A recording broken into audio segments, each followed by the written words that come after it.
Bonjour à tous et bienvenue dans Smart Patrimoine. Smart Patrimoine, l'émission qui vous accompagne dans la gestion de vos finances personnelles et qui décrypte également avec vous les actualités et les enjeux du secteur de la gestion de patrimoine. Une émission tous les jours à 13h sur Bismart. Et au sommaire de cette édition, nous commencerons tout d'abord à échanger sur les enjeux et les avancées en matière de finance climat, sur la base notamment du nouveau bilan mondial de la finance climat réalisé par Climate Change et Finance for Tomorrow. Nous aurons le plaisir de recevoir dans un instant sur le plateau de Smart Patrimoine pour en parler Ronan Dantec, président de Climate Change, mais aussi sénateur. Nous enchaînerons ensuite avec Enjeu Patrimoine, un enjeu patrimoine consacré cette fois-ci à une thématique immobilière. Nous nous demanderons ensemble quelles sont toutes les questions qu'il faut se poser lorsque l'on signe un compromis ou une promesse de vente, quels sont les pièges qu'il faut également éviter. Deux questions que nous poserons à Yann Géano, président de La Forêt France, mais aussi à Charles-Édouard Bourget, notaire associé chez Haussmann Notaire. Bienvenue à vous tous qui nous rejoignez. Smart Patrimoine, c'est parti.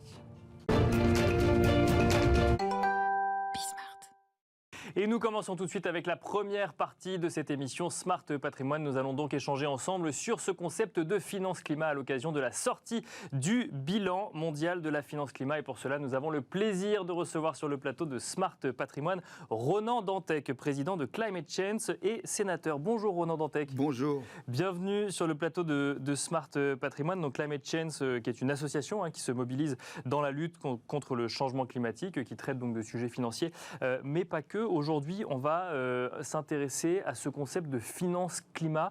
Alors, on peut peut-être le rappeler pour ceux qui ne savent pas ce que c'est que cette finance climat. On est au-delà de l'investissement durable ou de l'investissement socialement responsable. On est sur un engagement qui a été pris lors de la conférence sur le climat de Copenhague en 2009, où les pays dits du Nord s'engageaient à verser aux pays dits du Sud 100 milliards de dollars par an pour les aider à assurer cette transition climatique. Et même si les choses s'améliorent, on n'y est toujours pas aujourd'hui en 2022. On n'y est absolument pas. Alors, Climate Change, donc, c'est une ONG internationale qui publie chaque année plusieurs rapports sur l'état de l'action sur le front du climat. C'est-à-dire, comme je le dis souvent, c'est plutôt le rapport Saint-Thomas du climat. C'est-à-dire, on ne se contente pas des engagements, mais on regarde ce qu'on voit. Ce qui se passe vraiment sur le terrain. Donc, on le regarde secteur par secteur, la production d'énergie, l'évolution de la mobilité, mais on regarde aussi la finance, et on est heureux de ce partenariat avec Finance for Tomorrow depuis maintenant plusieurs années. Donc, vous avez parlé des 100 milliards, mais en fait, les 100 milliards, c'est déjà qu'une goutte d'eau. Mais effectivement, ces 100 milliards qui ont été promis par an par les pays industrialisés vers les pays en développement à Copenhague. Copenhague, c'était 2009, ça fait quelques années. Effectivement, on n'y est toujours pas. Et c'est un des chiffres un peu inquiétants de ce rapport. On est toujours plutôt dans les 80 milliards. Ça a monté de 2-3 milliards d'une année sur l'autre, mais pas significativement. Oui, je voyais 83,3 milliards de dollars. Oui. Mais en fait, c'est effectivement un signal assez catastrophique parce que ça dit que le Nord ne fait pas l'effort de solidarité vers le Sud, notamment sur les questions d'adaptation, même si les fonds dédiés à l'adaptation augmentent, et ça grippe un peu finalement toute la dynamique de la négociation climat. Mais ça n'est qu'une petite partie, puisque la question fondamentale, c'est est-ce que dans les pays industrialisés, en Europe, en Asie, aux États-Unis, on met suffisamment d'argent sur la transition. Donc le chiffre, je pense, le plus important du rapport, c'est quand même 632 milliards aujourd'hui fléchés vers le climat. Donc là, on parle de flux financiers, effectivement. De flux financiers vers le climat, ce qui est une somme importante, en augmentation de 10%, donc on voit que ça augmente. Mais on voit aussi quand même que l'argent dédié aux énergies fossiles, au développement encore des énergies fossiles, c'est un peu plus de 700 milliards, même si ça baisse. Donc, ce qui veut dire que l'effort n'est pas encore Justement, peut-être un peu de pédagogie, parce que c'est vrai que sur ces sujets-là, on a toujours l'impression, quand on est investisseur particulier, d'une sorte de flou quand on parle de 632 milliards de flux financiers pour le climat. Ils vont où concrètement ces flux financiers ? Ils vont beaucoup sur les énergies renouvelables. D'accord. C'est quand même globalement la bonne nouvelle dans le monde aujourd'hui, sur le fait qu'il y a un développement très fort des énergies renouvelables. Et pour la première raison, et d'ailleurs purement de l'économie libérale, il n'y a rien aujourd'hui de moins cher que de la production photovoltaïque, qui est moins cher que le charbon, beaucoup moins cher que le nucléaire, qui lui n'est absolument pas concurrentiel. Et donc là, on voit qu'il y a beaucoup d'argent qui va vers l'éolien, qui va vers le photovoltaïque un peu partout dans le monde, notamment en Chine qui a augmenté fortement sa capacité. Donc il y a de l'argent à cet endroit-là. Il y a d'autres mécanismes. Par exemple, il y a la montée en puissance des mécanismes de compensation. Bien sûr, la compensation, et là, le rapport s'y intéresse tout particulièrement. C'est les crédits carbone, par exemple. C'est les crédits carbone, et ça va avec ce qui monte très très fortement. C'est aussi l'engagement net zéro des grandes entreprises ou des territoires. Donc net zéro, comme on met toujours du carbone, ça veut dire qu'on achète des crédits carbone à ceux qui en émettent moins. À ceux qui en émettent moins, ou à ceux qui en stockent, notamment dans la forêt. Donc là, on voit que on est pratiquement à 1 milliard, ça monte très très vite. Il y a des processus, sans être trop techniques, comme RED+, avec des enjeux de biodiversité. Donc ça, c'est fortement étudié dans le rapport. Donc il y a des fonds qui augmentent, mais on désengage pas les investissements de l'autre côté, c'est ça ? On n'est pas encore à la hauteur, on n'est pas encore aux 2 points de PIB mondial engagés réellement sur la lutte contre le changement climatique. Alors justement, ça c'est un point que vous soulevez dans le rapport, c'est que vous constatez, enfin vous pas, le rapport constate que on est beaucoup plus sur des flux financiers d'atténuation que d'adaptation. C'est ce que vous décrivez, c'est-à-dire qu'en fait on va compenser ce qu'on continue à émettre, mais on n'en est pas réellement à une adaptation vers une économie plus propre demain. Alors, quand on parle d'adaptation, on parle d'adaptation aux impacts du réchauffement climatique, et notamment pour les pays les plus vulnérables. L'adaptation de l'économie au changement climatique et à la baisse des émissions est plutôt comptée dans l'atténuation. D'accord. Donc, oui, bien sûr. J'espère qu'on n'aura pas perdu les téléspectateurs, mais c'est quand même, effectivement, la question qui est sur la table, c'est comment les économies occidentalisées sont capables, effectivement, dans un temps court, parce qu'on est dans une course contre la montre, dans un temps court, de réduire massivement leurs émissions, donc de capter beaucoup d'investissements pour réussir cette transition, l'efficacité énergétique des bâtiments, la mobilité électrique, la production électrique à base de renouvelables. On connaît aujourd'hui les secteurs.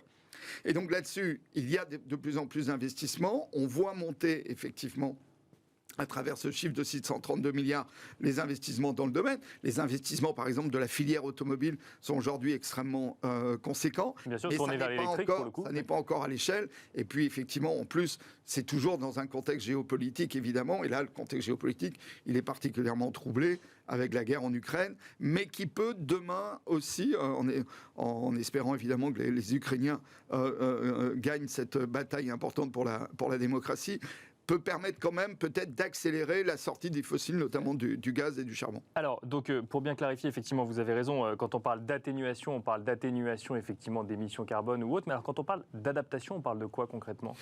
On parle par exemple de la montée des eaux. La ville de Saint-Louis, Climate Change, a organisé son dernier grand sommet international à Dakar le mois dernier. La ville de Saint-Louis, aujourd'hui, voit la côte grignotée par la montée des eaux. Donc, il faut des ouvrages, il faut des fois replacer des populations. Donc financer, par exemple, la construction d'une nouvelle ville, par exemple. Ou le déplacement, effectivement, d'une ville. Ou des solutions fondées sur la nature, comme le développement de mangroves, qui se développe très très bien dans plein d'endroits en Afrique, avec de vrais résultats pour éviter la montée des eaux, le grignotage du littoral. C'est toutes ces questions-là, des plans d'urbanisme pour lutter contre les inondations, mais aussi, c'est ce qu'on constate dans le rapport, des cas de maladaptation, quand par exemple, du fait du réchauffement climatique, on investit encore plus dans des climatiseurs parce qu'il fait très chaud, et ça augmente la production électrique, et si elle est adossée à du gaz ou du fuel, ça augmente les émissions de CO2. Donc il y a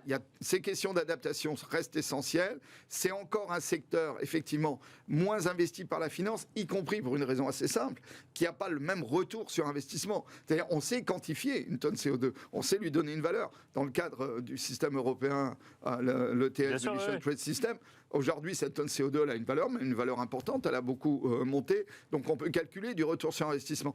Comment la finance calcule du retour sur investissement sur l'adaptation, c'est plus compliqué. Il y a néanmoins un chiffre important dans le rapport, c'est qu'aujourd'hui, c'est plus de 100 milliards dépensés par les assureurs rien que sur les catastrophes naturelles. À mettre quand même en regard de la difficulté de trouver 100 milliards d'aides pour les pays en développement. Donc c'est important d'avoir quand même ces masses-là, et c'est clair que si les assureurs, par exemple, n'investissent pas massivement leurs fonds d'actifs, puisque derrière les assureurs, il y a énormément d'actifs financiers, vers la réduction des émissions de CO2, c'est finalement le coût des catastrophes qui grignoteront ces actifs. Un mot également sur ce que constate le rapport. Donc effectivement, il y a le marché des crédits carbone qui est en pleine augmentation, x4, vous dites. Donc par rapport à l'année dernière, ce qui semble logique au regard de ce que vous nous dites, mais il y a également une forte augmentation des obligations vertes. Donc on va quand même on sent quand même que les investissements sont de plus en plus conséquents en matière d'investissement durable ou responsable. Oui, et ce qu'on sent très bien à travers ce rapport, c'est aussi que beaucoup d'investisseurs aujourd'hui veulent des garanties sur l'impact social, environnemental de leur investissement. Il suffit plus de le dire. C'est un élément important. Donc, ce sont les green bonds, ce sont toutes les stratégies de finance à impact, ce sont tous les labels justement autour de l'environnement social responsable, y compris on a dans le rapport le cas d'une banque allemande qui a un peu survendu la qualité de ses investissements et qui a été rattrapée par la patrouille, qui a vu quand même ses actions baisser de 20%, parce que derrière, les investisseurs se sont aussitôt détournés. Donc on voit bien effectivement que cette question de l'investissement responsable, avec un impact environnemental et social mesurable et mesuré, est quelque chose qui se développe très très rapidement. On a par exemple dans le rapport, puisque c'est un rapport qui donne à la fois les grandes tendances, mais aussi un certain nombre d'exemples précis, par exemple le Kenya, qui a fait ses premiers green bonds pour finalement financer de l'habitat à loyer modéré pour ses étudiants. Donc ça, c'est typique de ce qui est aujourd'hui, et c'était sur le marché financier londonien que ces green bonds ont été présentés. Donc on a quand même ces évolutions. Ça n'est pas encore à l'échelle en termes de masse financière, même si on parle de milliards et de milliards, mais il y a quand même des évolutions qui vont dans le bon sens. Bon, donc ce rapport, on va pouvoir le découvrir en détail. Il sort aujourd'hui. Un mot peut-être sur la régulation. Alors effectivement, la régulation accélère beaucoup en Europe, notamment avec la taxonomie européenne, la réglementation SFDR ou autre. L'Europe est en avance sur le sujet par rapport aux autres régions du monde ? Oui, l'Europe est clairement en avance. Elle est en avance sur les objectifs. Le Fit for 55, qui a été présenté par la Commission européenne et débattu aujourd'hui par le Parlement. Il reste encore 2-3 points à régler en trilogue, mais c'est quand même un engagement très très fort de l'Union européenne qui, depuis les débuts des négociations climatiques, est toujours plutôt en pointe, mais donc il y a une taxonomie européenne qui a d'ailleurs été un peu discutée, la place du gaz. Bien sûr, je crois ou que du nucléaire. Et du nucléaire, j'allais le dire, mais je pense qu'après la crise ukrainienne, l'agression russe, je crois qu'on aurait peut-être rediscuté différemment sur le gaz, mais on n'est pas les seuls. Les Chinois ont été les premiers à avoir une taxonomie, moins précise peut-être, mais globalement, la zone Asie-Pacifique a aussi des taxonomies, donc ça n'est pas que l'Europe, mais effectivement, l'Europe dans les négociations climatiques, moi je l'ai su depuis une bonne quinzaine d'années, a toujours été un acteur absolument clé, y compris pour pouvoir imposer dans la régulation des marchés internationaux ses propres standards. Bon, après, rappelons quand même qu'être en avance par rapport aux autres ne veut pas dire être en avance par rapport à l'objectif. C'est toujours important de le préciser. Quand même, notre autre rapport, le grand rapport Climate Change sur l'évolution des émissions, qui va être publié quelques jours après ce rapport, juste avant Sharm el-Sheikh, la COP en Égypte, bien sûr, la redit COP27, quand même qu'aujourd'hui, les émissions baissent de manière structurelle, pas assez vite, mais baissent de manière structurelle en Europe, alors qu'elles explosent dans les grands émergents, et que je crois que la question de la finance recoupe aussi ces questions de stratégie des grands blocs économiques. Merci beaucoup Ronan Dotec d'être venu sur le plateau de Smart Patrimoine. Je rappelle que vous êtes président de Climate Change et sénateur. Merci beaucoup. Merci à vous de nous avoir suivis. On se retrouve tout de suite dans Enjeu Patrimoine.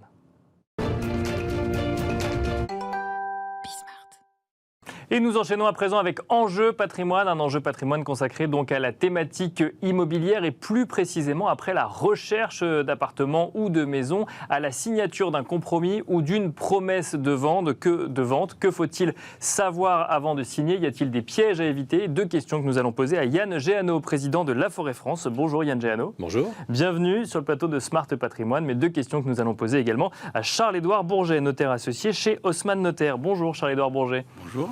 Bienvenue également sur le plateau de Smart Patrimoine. On va commencer avec vous, Charles-Édouard Bourget. Je l'ai mentionné en introduction, on fait la différence entre un compromis de vente et une promesse de vente. Pour autant, ça arrive exactement au même moment lors de la décision d'achat et même de l'achat d'une résidence, qu'elle soit principale ou secondaire, ou la vente, peu importe du côté d'où on se place. Mais quelle est la différence entre les deux? Est-ce qu'on peut choisir de signer l'un plutôt que l'autre? Alors oui, on peut toujours choisir et on peut en discuter avec son agent immobilier ou avec son notaire, mais il y a des préférences pour l'un ou pour l'autre suivant les régions. D'accord. Pareil, on a une tendance à privilégier la promesse unilatérale de vente, là où en région, on privilégiera la promesse synalagmatique ou compromis. Et puis il y a surtout une différence juridique de taille, qui est que dans la promesse unilatérale, le vendeur est seul engagé à vendre. L'acquéreur, ou qu'on appelle bénéficiaire, en tout cas dans la promesse unilatérale, lui n'a qu'une option. D'accord. Et s'il ne lève pas l'option, s'il ne donne pas suite, son engagement ne sera que financier. Il perdra l'indemnité d'immobilisation qu'on fixe généralement à 5%. Alors que dans le compromis, promesse synalagmatique, les deux parties sont engagées à vendre et à acheter. Et si on ne respecte pas son engagement, l'autre partie peut nous contraindre en justice à le respecter. Donc l'acquéreur qui aurait signé un compromis pourra être contraint par le vendeur à acheter, alors que l'acquéreur qui aurait signé une promesse unilatérale pourra être contraint de lever l'option ou non. Pourquoi il y a deux types, donc si je comprends bien, en fait, ce qu'on appelle compromis, c'est la promesse synalagmatique, donc il y a promesse unilatérale ou promesse synalagmatique. Pourquoi est-ce qu'il y a les deux cas de figure ? Alors, historiquement, les agences immobilières faisaient plutôt des compromis de vente et les notaires plutôt des promesses unilatérales.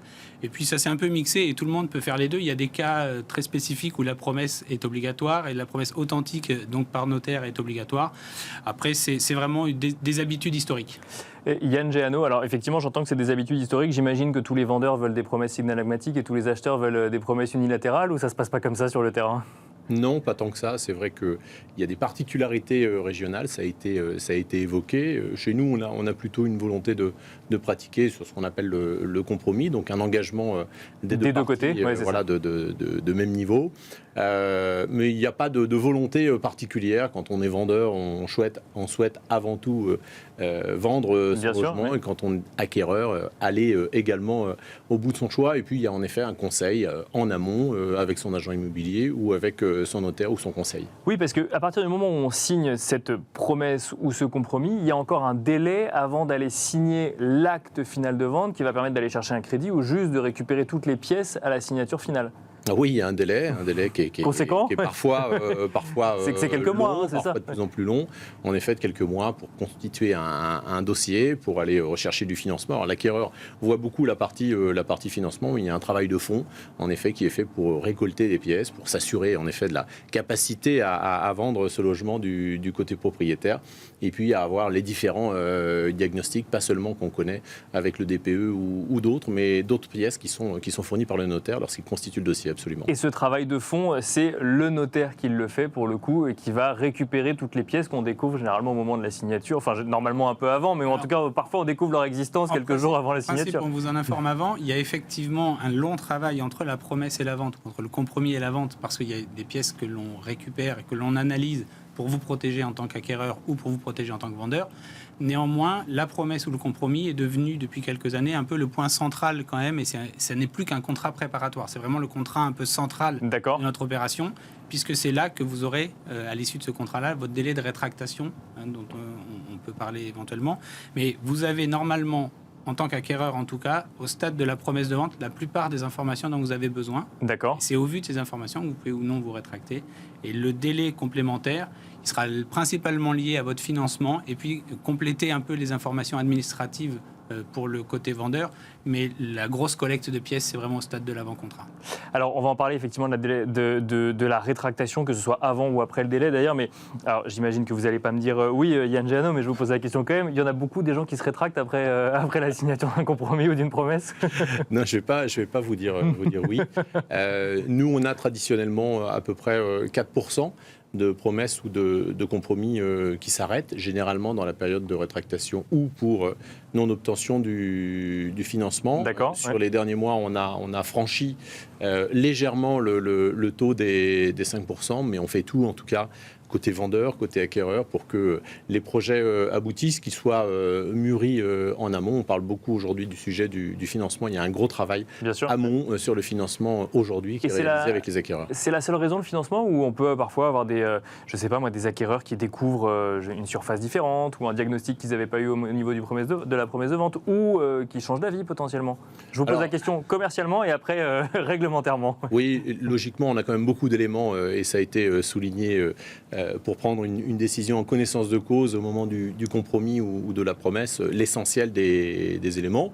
Il y a des difficultés de financement, il y a des refus de complaisance, ça arrive Refus de complaisance, également. c'est On arrive à avoir un courrier de son banquier assez facilement. D'accord. Ah oui, au niveau du financement, d'accord, oui, bien sûr. Un peu sur le financement. Ce qui permet effectivement de se dédire. Se dégager. Et puis, il y a toute la vie, tous les amis, tous les proches, tous les tiers qui ont un avis particulier et qui vont dire aux acquéreurs, les dissuader, il ne faut pas acheter ici, il ne faut pas acheter ça, c'est le moment, c'est pas le moment. Ça peut faire changer une décision. Ça peut faire changer une décision, bien sûr, ou une décision un peu hâtive. On visite, on voit un bien, on recherche, on s'engage, on signe une promesse ou un compromis.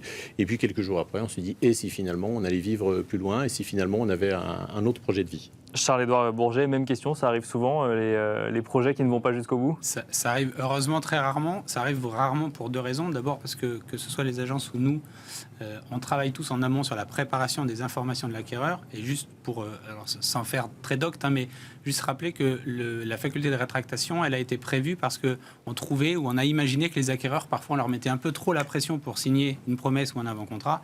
Et que du coup, pour éviter l'achat d'impulsion, on leur disait, tu as 7 jours à l'époque, c'est 10 jours maintenant, pour réfléchir et peut-être te rétracter. Aujourd'hui, le temps de collecte des pièces et le temps d'information et les échanges entre les notaires et les agences avant la signature de la promesse fait que, entre le moment où vous avez fait votre offre d'achat, après la visite, et le moment où vous signez la promesse, vous avez déjà eu matériellement un temps de réflexion. Donc normalement, le temps de réflexion post-signature promesse, il est très faible. Mais là, effectivement, pendant 10 jours, vous pouvez vous rétracter sans avoir à donner aucune raison. Et donc, ça peut être une crainte, un conseil ou un mot. Voilà. Ça, on peut s'arrêter à tout moment. Alors, avant de se rétracter, on commence par la signer quand même, cette promesse, qu'elle soit unilatérale ou synalagmatique. Je continue avec vous, Charles-Édouard Bourget. Qu'est-ce qu'il faut absolument avoir en tête lorsqu'on est acquéreur? Et après, on posera quand même la question du vendeur, parce qu'il y a quand même quelqu'un qui vend un bien dans cette histoire. Qu'est-ce qu'il faut absolument avoir en tête? Est-ce qu'il y a des pièges qu'il faut éviter? Est-ce qu'il y a des questions qu'il faut absolument se poser dans la rédaction de cette promesse de vente? Oui, il y a, à mon sens, 3-4 points qui sont vraiment essentiels, puisque quand on signe la promesse de vente, et particulièrement quand c'est une promesse synalagmatique, un compromis, à partir du moment où il y a accord sur la chose et sur le prix, en droit français, il y a vente. D'accord. Donc, il faut qu'on soit d'accord sur la chose et sur le prix. Donc la chose, ça veut dire la désignation du bien qu'on achète. Est-ce que ce qui est marqué dans le contrat, ça correspond à ce que j'ai visité, y compris la présence de mobilier, y compris des mètres carrés, y compris des travaux qui auraient été faits par mon vendeur, parce qu'il y a un certain nombre de garanties qui peuvent en résulter. Oui, donc la chose, c'est pas la visite du bien, c'est son historique également. Il y a une corrélation entre la visite matérielle, entre la chose matérielle et la chose juridique. D'accord. Le deuxième point, c'est évidemment le prix. Donc, qu'est-ce que comprend le prix? La commission, le mobilier, voilà, tous ces sujets-là. Quelle est partie qui est financée, quelle est partie qui n'est pas financée?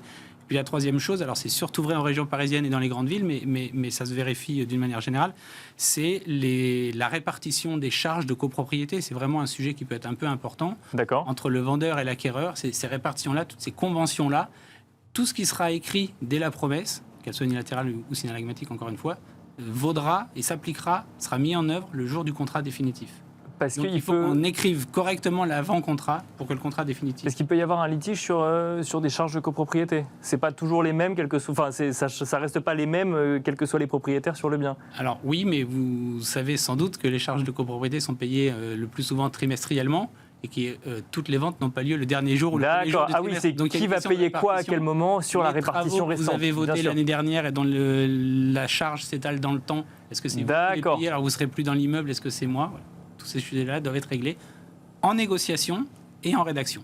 Et c'est là où on se retourne vers vous, Yann Géano, sur la partie négociation. Vous voyez donc du coup, j'ai envie de vous poser la même question. D'ailleurs, est-ce qu'il y a des choses auxquelles les acquéreurs ou les vendeurs doivent faire particulièrement attention? Parce qu'on a tendance à croire, tant qu'on n'a pas en tout cas réalisé d'acquisition ou quand on est dans un projet d'acquisition, qu'on achète un lieu, une adresse, entre guillemets, si on parle d'une maison, à un prix, et puis c'est réglé. Alors qu'en fait, non, c'est le commencement finalement pas des comptes d'apothicaire, mais en tout cas des vérifications sur la chose et le prix, comme nous le disait Charles-Édouard Bourget. C'est vrai que l'intérêt de passer par un professionnel au moment d'une transaction immobilière, c'est justement d'avoir le plus de transparence possible dans un immeuble. Quand on achète un appartement à Paris, d'aller visiter jusqu'à la cave pour l'identifier, pour voir si elle est vidée, pour voir s'il y a une dalle au sol, pour voir s'il y a une serrure, pour voir s'il y a de la lumière. Même chose si on a des chambres de bonne. Je vous coupe, pardon, mais parce qu'effectivement, on part du principe que quand vous signez, vous avez vu. Même si vous n'avez pas vu, on part du principe que vous avez vu. Donc il vaut mieux l'avoir vu avant, quoi. On part du principe, en effet, qu'on achète en connaissance de cause. Alors ensuite, on a un délai de rétractation, en effet, qu'on a évoqué, mais l'intérêt d'un professionnel, d'un intermédiaire qui justifie ses honoraires, notamment, c'est justement d'apporter de la transparence, de communiquer également sur les projets d'urbanisme qui ont lieu autour lorsqu'on achète et qu'on a un terrain nu, un terrain vague en face et qu'on apprend quelques temps après qu'il va y avoir la construction d'un immeuble de 10 étages qui peut donner du vis-à-vis, qui peut manger de la luminosité également. Donc le travail, aussi bien du projet de vente que du projet d'acquisition, en amont, c'est ce qui est déterminant. Les questions qu'on pose à nos clients, c'est dans quel but voulez-vous vendre ou dans quel but voulez-vous acheter? Et c'est la première question de toutes. Et à partir de là, on construit un projet avec chacune des parties. Mais je reprends l'exemple du terrain vague qui serait vendu à un promoteur immobilier, effectivement, qui créerait un gros immeuble juste à côté de là où vous avez acheté. On peut du coup se sortir d'une promesse ou d'un compromis de vente si on apprend ça après coup? On considère que du coup on n'est plus d'accord sur la chose? Alors, si manifestement il y a eu mauvaise foi à un moment ou un autre, on doit pouvoir l'établir, mais c'est pour ça qu'en effet... Il vaut mieux le savoir avant quand même. Mais dès qu'il y a la moindre information à donner, les professionnels, en tout cas, signifient de manière officielle tout ce qui se passe, tout ce qui existe autour et sur le bien. Ensuite, en effet, il peut y avoir des litiges, sur des vices cachés également. C'est pour ça qu'on a un intérêt à l'avant-contrat, à tout lister, une fissure sur le pignon d'une maison, il faut l'identifier. C'est le rôle aussi d'un professionnel lorsqu'il rédige, et qu'il soit agent immobilier ou qu'il soit notaire, de l'inscrire et le prévoir pour que toutes les parties ne puissent pas se retourner ou se défaire du projet. Lorsqu'il y a eu des travaux, des aménagements qui ont été faits parfois sans autorisation, on a pris une fenêtre, on l'a agrandie, on en a fait une porte-fenêtre sans aucune déclaration non plus. On peut très bien acheter dans ce cadre-là, mais il faut que ce soit matérialisé. Il faut qu'on le sache. Il faut qu'il y ait une liste presque exhaustive finalement de ce qu'est la chose et le prix. Il faut vraiment détailler au maximum, et l'exemple de la porte-fenêtre, c'était parfait. L'exemple du terrain vague, c'est la même chose, et on peut du coup en arriver aux questions des conditions suspensives, puisque le terrain vague, qui aujourd'hui est vague, il est dans une zone constructible. Ça, c'est une information qui existe, c'est une information d'urbanisme qu'on peut consulter dès avant sa promesse de vente. Et donc la condition suspensive, celle qui me permettra, moi acquéreur, de dire finalement je ne lève pas l'option ou je ne souhaite pas acheter sans perdre les 10%, c'est la condition suspensive selon laquelle je ne veux pas que ce terrain vague devienne objet d'un permis de construire. Donc si aujourd'hui... Mais pendant combien de temps? Jusqu'à la vente? Vous avez jusqu'à la perte de la vente, etc. Ah oui, pas 10 ans après avoir acheté. Mais d'accord. Si aujourd'hui il y a un permis qui a été déposé dessus, que votre vendeur ne vous le dit pas ou que les professionnels qui travaillent ne vous le disent pas, ça peut intervenir, c'est une information si que jamais vous le découvrez.